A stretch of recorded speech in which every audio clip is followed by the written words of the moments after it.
party, again, is trying to tag on their people. Now, I warn you, we don't want to put lawyers, especially lawyers that go through law school on the East Coast and these mainline colleges. They are taught to do anything they can to win their agenda, because the lawyer's idea is to win in court. And we see Supreme Court justices or lawyers to win their agenda. These are Marxists that they're putting in, and they're out to win their agenda. They're not out to follow the Constitution of the United States.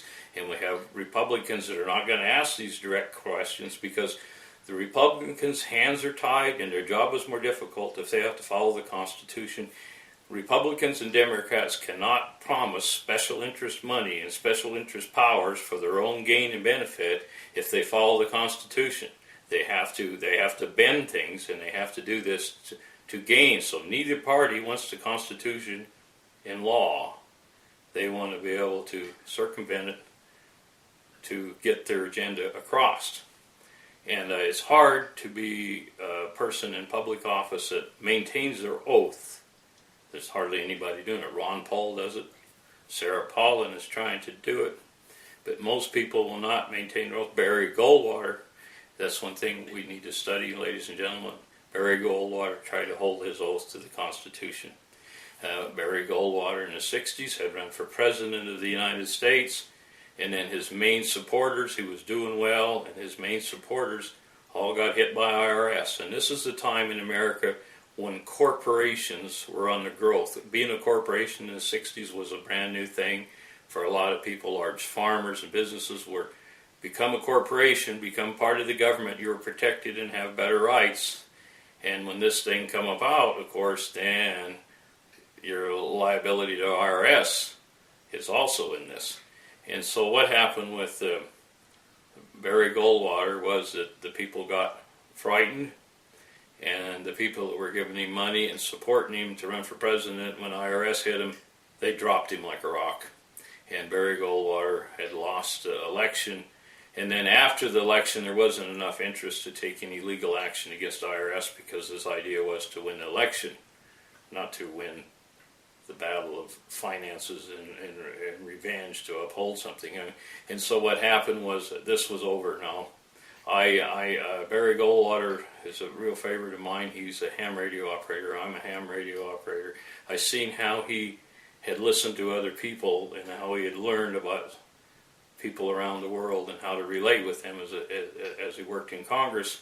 And I listen a lot, and I hear the praises in Cuba for Obama, and I hear these programs on the radio where in the eastern parts of the country, the Marxist nations, where they think that Obama's going to punish Israel and that Obama is going to do all these, make all this justice happen around the world.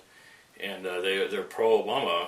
And Australia and India, the higher education systems, they're really pushing for this sustainable capitalism.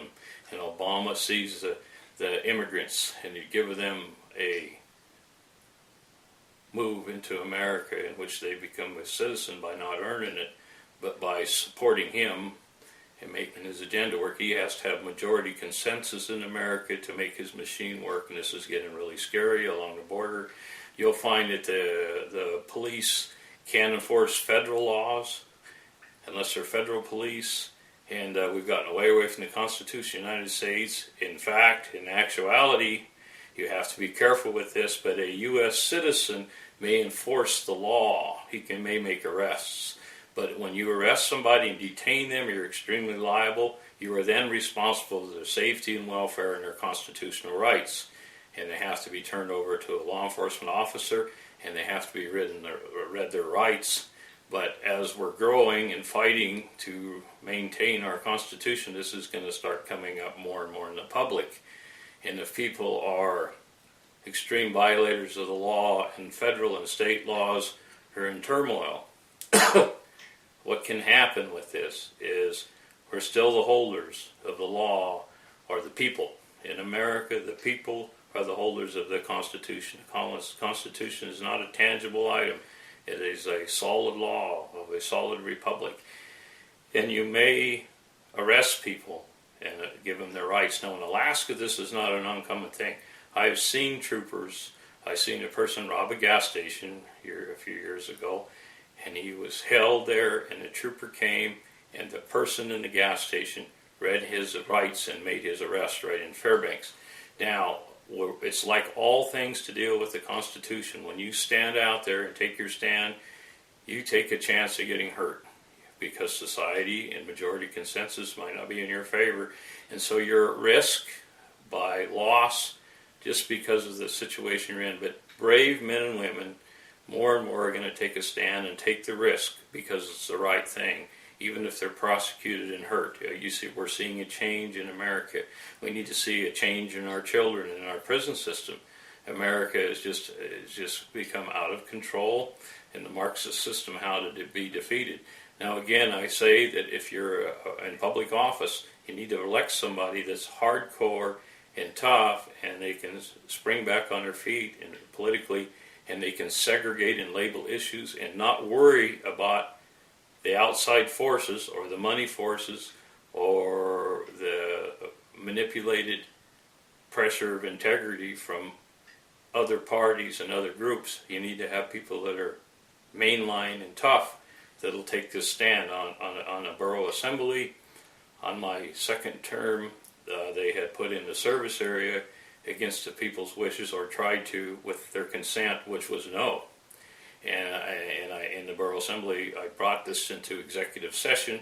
Now, I can't do anything with the executive session because executive session by state law is protected, but I can't go into the circumstances. The law in Alaska is pretty difficult, but this happened to me, and the gist of it is I was told that the United States, no matter what party the other members were in, the United States Constitution, I was told by the leader of the organization, I can't go details because of the law, but I was told that this, and this is the general picture, that the United States Constitution was a cultural icon and it is not the law, and we don't use that basically when we vote on issues and things that work with the public. We give the public what they want and serve them the way that we think that it should fit and the best that we can do for them. And there was no regard for the Constitution. And when this happened, this was my last term, and after that I was fairly upset. So I did a lot of studying, and then I turned around and I ran for the House of Representatives in 1996 under the Alaska Independence Party ticket. And then as I had to try to do that, I showed the inner workings of FEMA. And people at that time, they weren't very apt to get up and care very much. Oh, it's just all political garbage, and nobody's very interested. But today they're interested because one thing in Alaska, we're losing our work. We're losing our right to work. We're losing our right to our resources. And we're losing the biggest thing of all. We're losing the right to have strong families.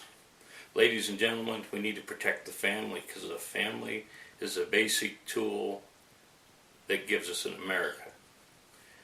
Being able to love your children and to be able to show that they can grow up and prosper fairly, equally, and become what they want by how hard they work and by how they develop and how they learn in a free society. Now, Marxism takes all of this away.